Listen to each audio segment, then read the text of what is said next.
Hi guys, welcome to our channel Telugu audio stories with Maitri. నా ఛానల్ని ఎవరైనా ఫస్ట్ టైం చూస్తున్నట్టయితే తప్పకుండా లైక్ చేయండి, షేర్ చేయండి అండ్ సబ్స్క్రైబ్ చేసుకోండి. Miss Lakkamamba part 91. ఇక లేట్ చేయకుండా స్టోరీలోకి వెళ్ళిపోదాం. ఏం మాట్లాడతావు?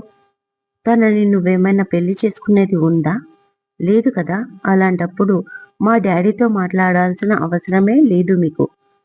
ఏదైనా ఉంటే అది మా పర్సనల్ విషయం. మేము చూసుకుంటాం.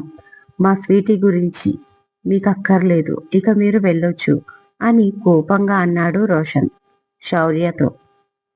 You please shut up Roshan. నేను మాట్లాడేది ఉంది. నీ చెల్లెల గురించి కాదు, పర్సనల్గా కూడా అంటూ అనిక చెయ్యి పట్టుకొని అలాగే ఫోర్స్గా లోపలికి తీసుకొని వెళ్తూ ఉంటాడు శౌర్య. అనిక కూడా ఆశ్చర్యంగా శౌర్యాన్ని అలాగే చూస్తూ, ఇలా మేము లోపలికి వెళ్తే ఇప్పుడు నా పెళ్లి చూపులు కూడా ఆగిపోతాయి. కాబట్టి నేను సైలెంట్గా ఉండడమే మేలు అని మనసులో అనుకుంటూ అతని చెయ్యిని మరింత గట్టిగా పట్టుకుంది. లోపల రామకృష్ణ చాలా టెన్షన్గా కూర్చున్నాడు హాల్లో. రజనీ వెళ్లి కిచెన్ డోర్ ఓపెన్ చేసేసరికి శౌర్య, అనిక దాదాపుగా మెయిన్ గుమ్మం దగ్గరికి వెళ్ళిపోయారు. రోషన్, చెల్లెలెక్కడా? పెళ్లి వాళ్ళు వచ్చారు అని అడిగింది టెన్షన్ గా రోషన్ని రజని. షాక్ లో ఉన్న రోషన్ వెనక నుంచి వాళ్ళిద్దరిని చూపించి వాళ్ళని ఆపడానికి ట్రై చేస్తూ వెనకే వెళ్తారు. ఈలోపు హాల్లోకి ఎంట్రీ ఇచ్చేశాడు శౌర్య, అనిక చెయ్యి పట్టుకొని. అనిక, శౌర్య ఒకరినొకరు పట్టుకొని వచ్చిన ఆ సీన్ని చూసిన రామకృష్ణ షాక్ లో ఉండిపోయాడు. ముసలోళ్ళకి దసరా పండగని బాగానే ఊగుతున్నారు. అసలు ఎవరు వీళ్ళు అని స్టూడియో వాళ్ళు అనుకుంటుంటే, ఇక ఫిలిమ్స్ చూడడానికి వచ్చిన వాళ్ళందరూ ఏదో షూటింగ్ జరుగుతుందని తెగ ఎగ్జైట్మెంట్ ఫీల్ అవుతున్నారు.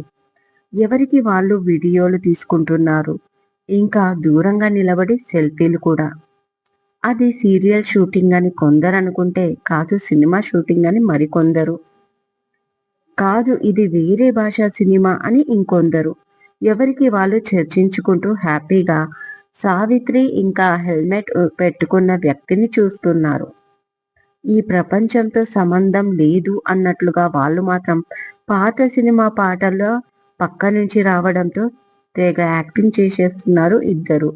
వాళ్ళలో వాళ్ళే ఆ పాటల్లో లీనం చేసుకుంటూ. వాళ్ళు అలా ఉంటే ఇక వాళ్ళని వెతుక్కుంటూ ఈలోపు మనీషా, మేనేజర్, అసిస్టెంట్ డైరెక్టర్ అక్కడికి వచ్చారు. ఇంకా ఇక్కడేం చేస్తున్నారు? అక్కడ లైవ్ షోకి టైం అయిపోతుంది, పదండి. మీ ఇద్దరి ప్రేమ గురించి బయట చెప్పే టైం వచ్చేసింది అంటుంది మనీషా.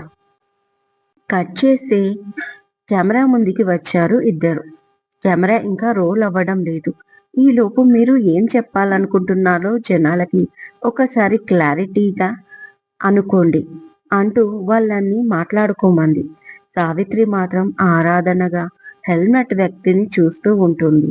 అప్పుడు మేనేజర్ వచ్చి, సార్ ఇప్పుడైనా మీ హెల్మెట్ తీయండి, మీ ఫేస్ రివీల్ చేసే టైం వచ్చేసింది అన్నాడు చాలా హ్యాపీగా. ఎందుకంటే టీఆర్పీ రేటింగ్లో ఇప్పుడు వాళ్ళ ఛానల్ టాప్ పొజిషన్లో ఉంది కాబట్టి. అతని సంతోషాన్ని అంతులేకుండా పోయింది. నేను నా ప్రేమ గురించి సావిత్రికి పూర్తిగా చెప్పాకే నా హెల్మెట్ తీసి నా ఫేస్ని బయటికి రివీల్ చేస్తాను అన్నాడు ప్రేమికుడు. దానికి సావిత్రి కూడా ఆరాధన పూర్వకంగా తన ప్రేమికుడిని చూస్తూ, నా ప్రేమికుడు ఆషామాషా వ్యక్తి కాదు. నా కోసం ఎన్నో ఏళ్ళు తపస్సు చేసి నన్ను సాధించుకున్నాడు. కాబట్టి ప్రేమ ఎప్పటికీ ఓడిపోదు అని ఈ లోకానికి మేము మరొకసారి రుజువు చేస్తూ నా చేతులతోనే నేనే ఆ హెల్మెట్ తీస్తాను అంటుంది. మొత్తానికి కాంప్రమైజ్ అయిపోయారు. ఈ పందికొక్కులతో ఎంత త్వరగా ఇంటర్వ్యూ అయిపోతే అంత త్వరగా కొత్త ప్రోగ్రామింగ్ ఏర్పాటు చేసుకోవచ్చు అనుకుంది ఇద్దరిని చూస్తూ మనీషా. దూరంగా వాళ్ళని చూస్తున్న నవ్యకి మాత్రం తలపోటు ఇంకాస్త ఎక్కువైపోయింది. ఇప్పటి వరకు ఒకరనుకుంటే ఇప్పుడు ఇద్దరు తయారయ్యారు. వీళ్ళు ఎప్పుడు ఈ స్టూడియో నుంచి వెళ్ళిపోతారో అప్పుడు నా దరిద్రం కూడా వదిలిపోతుంది అనుకుంటూ పక్కకి చూస్తే కాఫీ కప్పు చేతిలో పట్టుకొని సీరియస్ గా తన వెంకే చూస్తున్నాడు కౌశిక్. అబ్బా! ఈ శౌర్య అన్నయ్య వల్ల వీడిని కూడా భరించాల్సి వస్తుంది. అంతా నా కర్మ. ఏం చేస్తాం అనుకుంటూ, నువ్వు నన్ను చూడ్డానికి వచ్చావా? లేక వాడిని చూడ్డానికి వచ్చావా? అని కోపంగా అడిగింది నవ్య. ఒక మగాడు ఇంకో మగాడిని చూస్తే డౌట్ పడతారు. నేను నిన్ను చూడ్డానికి వచ్చాను అన్నాడు చెల్లోక్తిగా కౌశిక్. షటప్ అని గట్టిగా అని కోపంగా తన క్యాబిన్‌లోకి వెళ్ళిపోయింది నవ్య. కానీ కౌశిక్ ఊరుకుంటాడా? తన వెనకే వెళ్ళాడు. అసలేంటి నీ ప్రాబ్లమ్? అరుస్తుంది అతన్ని చూసి. పర్మిషన్ లేకుండా లోపలికి వచ్చినందుకు నవ్యకి కోపం. నువ్వే నా ప్రాబ్లమ్. త్వరగా నాకు ఓకే చెప్పేస్తే నేను మా ఇంట్లో వాళ్ళతో మాట్లాడి మన హనీమూన్ ప్లానింగ్ చేసుకుంటాను అన్నాడు కూల్‌గా కౌశిక్. షటప్. నువ్వు చాలా ఓవర్ అయిపోతున్నావు. జస్ట్ శౌర్య అన్నయ్య కేస్ నుంచి బయటపడని. ఆ తర్వాత నీపైన ఈవ్ టీజింగ్ కేస్ పెడతాను అంటూ బెదిరిస్తుంది నవ్య. పోలీసులంటే మీ కంటికి చాలా చీప్‌గా కనిపిస్తున్నారు కదా! అప్పుడు శౌర్య మీద ఎవడో పెట్టాడు. ఇప్పుడు నువ్వు పెడతాను అంటున్నావు. చూస్తూ ఉండు. నీ బెదిరింపులు ఏదో ఒక రోజు నా ఫోన్‌లో రికార్డింగ్ చేసి అప్పుడు నేను నీకు కిస్ పెడతాను అన్నాడు కౌశిక్. వాట్ ఏమన్నావు? అని అడిగింది నవ్య కోపంగా. నువ్వన్నదే అన్నాను అన్నాడు తాపీగా కౌశిక్. నో, నువ్వు వేరేది అన్నావు అంటుంది నవ్య. నువ్వేమనుకున్నావు? ఫస్ట్ అది చెప్పు అని అడిగాడు కౌశిక్. నేను కేస్ పెడతానన్నాను. కానీ నువ్వు మరొకటి అన్నావు అంటుంది నవ్య. అదే కదా నేననేది కేసే. మరి నీకేమి వినిపించింది? అని అడిగాడు కౌశిక్. దాంతో తను ఏమన్నాడో ఆలోచించి కి అని ఆగిపోయింది నవ్య. ఆమె కోపాన్ని ఎంజాయ్ చేస్తున్న కౌశిక్ మాత్రం ఏంటి సరిగ్గా వినిపించలేదు. మరొకసారి చెప్పు అనగానే ఏం లేదు అంటూ శౌర్యకి కాల్ కలిపింది నవ్య కౌశిక్‌తో వేగలేక. హాయ్ అంకుల్ ఎలా ఉన్నారు? బాగున్నారా? అని అడిగాడు శౌర్య హాల్‌లోకి అడుగు పెడుతూనే. అతని చేతిలో అనిక చెయ్యి ఆమె ఇంకాస్త గట్టిగా పట్టుకొని ఉంది. ఆల్రెడీ షాక్‌లో ఉన్న రామకృష్ణ ఇక ఏమీ అర్థం కావడం లేదు. వీడు రావడం ఏంటి? పైగా వీడి పక్కన అనిక. ఇంకా ఇద్దరు చేతులు పట్టుకొని అంటే నాకు సవాల్ విసురుతున్నాడా? స్వీటీ, నిన్నే నా లోకం అనుకున్నాను. అలాంటిది నువ్వే ఇవాళ ఇలా చేస్తున్నావనుకోలేదు. నా ప్రాణమే కాదు నా పరువు కూడా తీయడానికి తయారయ్యావిలా. నాకు కానీ ఇప్పుడు వీలైతే వీడి ప్రాణాలు నీ కళ్ళ ముందే తీసేవాణ్ణి. My God! ఇప్పుడు వీళ్ళ ముందు నా పరువు ప్రతిష్ట ఏమైపోవాలి? నేను అసలు ఊరుకోను. దీనికి అనుభవిస్తారు మీరిద్దరూ. ఈరోజు తర్వాత అనిక నీకు నేనేంటో చూపిస్తాను. నేనేంటో నీకు క్లియర్‌గా తెలుస్తుంది అని అతని మనసులో అనుకుంటూ అలాగే చూస్తూ ఉన్నాడు రామకృష్ణ. ఆ టైంలో అతని చెయ్యి జేబులో ఉన్న రివాల్వర్ మీదికి కూడా వెళ్ళింది. కానీ రియాక్ట్ అవ్వలేదు. చాలా కష్టంగా కంట్రోల్ చేసుకున్నాడు రామకృష్ణ. గుడ్ ఆఫ్టర్‌నూన్ అందరూ వచ్చేసినట్టున్నారు.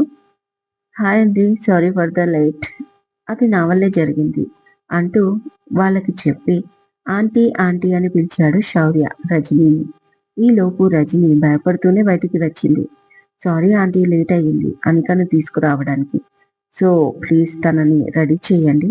ఈలోపు మేము మాట్లాడతాం అంటూ అనిక చెయ్యిని రజనీ చేతిలో పెట్టాడు శౌర్య. అనిక షాక్ అయిపోయింది.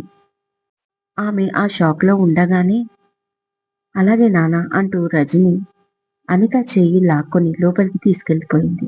వెనకే వచ్చిన రోషన్ కూడా షాక్ అయ్యాడు శౌర్య మాటలకి. రామకృష్ణకి కూడా ఏమీ అర్థం కావడం లేదు. శౌర్య ఏం మాట్లాడుతున్నాడో. బట్ వెంటనే అర్థం చేసుకున్న రోషన్ మాత్రం అవును డాడ్ నేను వెళ్ళేసరికి వీళ్ళు ఆల్రెడీ స్టార్ట్ అయ్యారు. సో నేను కూడా రిటర్న్ అయ్యాను అన్నాడు శౌర్యాన్ని చూస్తూ రోషన్. ఎందుకంటే శౌర్య తన చెల్లెళ్ళు ఇష్టపడలేదు అని ఎలా చెప్తున్నాడో అలాగే ఈ సంబంధం చెడగొట్టాలని లేదనేది కూడా అర్థమయ్యింది. అది తండ్రికి కూడా త్వరగా అర్థం చేసుకుంటే బాగుంటును అని అనుకుంటూనే కమాన్ శౌర్య నువ్వు కూడా కూర్చో అన్నాడు రోషన్. ఎస్ థ్యాంక్స్ అంటూ వెళ్ళి రామకృష్ణ ముందు ఎదురుగా ఉన్న చైర్లో కూర్చున్నాడు. రామకృష్ణ శౌర్యాన్ని చూస్తున్నాడు. అసలు శౌర్య ఎందుకు ఇలా ప్రవర్తిస్తున్నాడో ఆలోచించలేకపోతున్నాడు. ఈలోపు రోషన్, తను శౌర్య యాదవ్, మా డాడీ వాళ్ళ క్లోజ్ ఫ్రెండ్ అయిన రఘు అంకుల్ కొడుకు. బట్ అంకుల్ లేరు. అయినా ఆ ఫ్రెండ్షిప్ మా ఫ్యామిలీ మధ్య ఇంకా కొనసాగుతూనే ఉంది అంటాడు శౌర్య చెయ్యి పట్టుకొని. ఎగ్జాక్ట్లీ. అండ్ సేమ్ టైం మా మమ్మీని రోషన్ అనిక అత్త అత్త అని పిలుస్తారు. సో అనికని మా మమ్మీ చూడాలి అనిపించి కాల్ చేస్తే రోషన్ తీసుకొచ్చి మా ఇంట్లో డ్రాప్ చేశాడంట ఎస్టర్డే ఈవినింగ్. మళ్ళీ అంకుల్ ఫోన్ చేసి అమ్మాయిని పంపించమంటే నేను తీసుకొని వస్తున్నాను. ఈలోపు రోషన్ ఎదురయ్యాడు అంటూ వాళ్ళకి క్లారిటీ అయితే ఇచ్చేశాడు. ఫ్యామిలీ ఫ్రెండ్స్ అన్నట్టుగా బిల్డప్ ఇస్తూ. అది అర్థం చేసుకున్న రామకృష్ణ, అవునవును, నా క్లోజ్ ఫ్రెండ్ రఘు కొడుకు. నా ఫ్రెండ్ మిలిటరీలో ఉండేవాడు. చాలా మంచివాడు. నా స్నేహితుడు అంటూ తమ స్నేహాన్ని గుర్తుకు చేసి మరీ నవ్వుతూ శౌర్యాన్ని అందరికీ పరిచయం చేశాడు. ఈలోపు మెయిడ్ అందరికీ టీ, కాఫీ, స్నాక్స్ వగైరా తీసుకురావడంతో స్వయంగా రోషన్, శౌర్య ఇద్దరు కలిసి వాళ్ళకి సర్వ్ చేశారు. అమ్మాయి తరఫు బంధువుల్లాగా. అది వాళ్ళకి ఎంతో నచ్చింది కూడా. సో అనిక పాపని త్వరగా రమ్మనండి. తను క్యాజువల్ వేర్లోనే చాలా బాగుంది. ఇంకా స్పెషల్గా రెడీ చేయాల్సిన అవసరం లేదు అంటున్నాడు మా బాబు అని అబ్బాయి తల్లి నవ్వుతూ అంటుంది. ఆ మాట విని అమ్మయ్య, మొత్తానికి ఈ సంబంధం చెడిపోలేదు. నా పరువుకొచ్చిన నష్టం కూడా ఏమీ లేదు అని అలాగా అలాగే అంటాడు రామకృష్ణ చాలా సంతోషంగా. కానీ శౌర్య మీద కోపం మాత్రం తగ్గలేదు. అది ఎలాగైనా తీర్చుకుంటాను అని మనసులో గట్టిగా అనుకుంటూ రోషన్ని పిలిచి అనికని తీసుకురమ్మని చెప్పాడు రామకృష్ణ. టీవీ 66 స్టూడియోలో కూర్చున్న సావిత్రి ఫ్లాష్ బ్యాక్ స్టార్ట్ చేసింది. Scene number 1. అది 2001వ సంవత్సరం.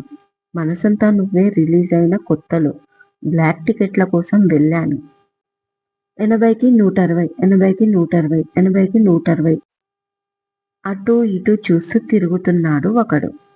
హలో, నువ్వు కొత్తగా వచ్చావా ఫీల్డ్కి? అంత తక్కువకి ఇస్తే నాకెలాగా వస్తుంది కస్టమర్ అని అరిచింది ఆమె. ఎప్పుడొచ్చామనేది కాదు భయ్యా, టికెట్ ధర తగ్గిందా లేదా అన్నాడు ఆ వ్యక్తి. ఏటి, నేను నీకు మగాళ్ళ కనిపిస్తున్నానా ఏటి? ఆడంగులను పట్టుకొని భయ్యా అంటున్నావేటి? అసలు ఎవరు నువ్వు? కొత్తగా కనిపిస్తున్నావు అడిగింది సావిత్రి వెంకటాద్రి థియేటర్ ముందు నిలబడి. హైదరాబాద్ నాకేం కొత్త కాదు, కాకపోతే బ్లాక్ టికెట్లే కొత్త. ఎంతకిస్తావు అని అడిగాడు. 100కి 200 అంది. నీ దగ్గర మొత్తం ఎన్ని ఉన్నాయి అని అడిగాడు.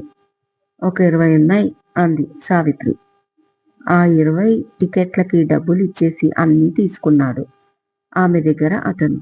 అమ్మో, ఒక్కడే 4000కి అన్నీ తీసుకున్నాడు అని సంబరపడిపోయింది సావిత్రి. ఇదండి ఇవాళటి ఎపిసోడ్. ఈ ఎపిసోడ్ మీకు నచ్చినట్టు అయితే నాకు కామెంట్లో చెప్పండి. అలాగే లైక్ చేయండి, షేర్ చేయండి, హైప్ ఇవ్వండి, సబ్స్క్రైబ్ చేసుకోండి నా ఛానల్ని. మరొక మంచి ఎపిసోడ్తో మీ ముందు ఉంటాను. మైత్రి.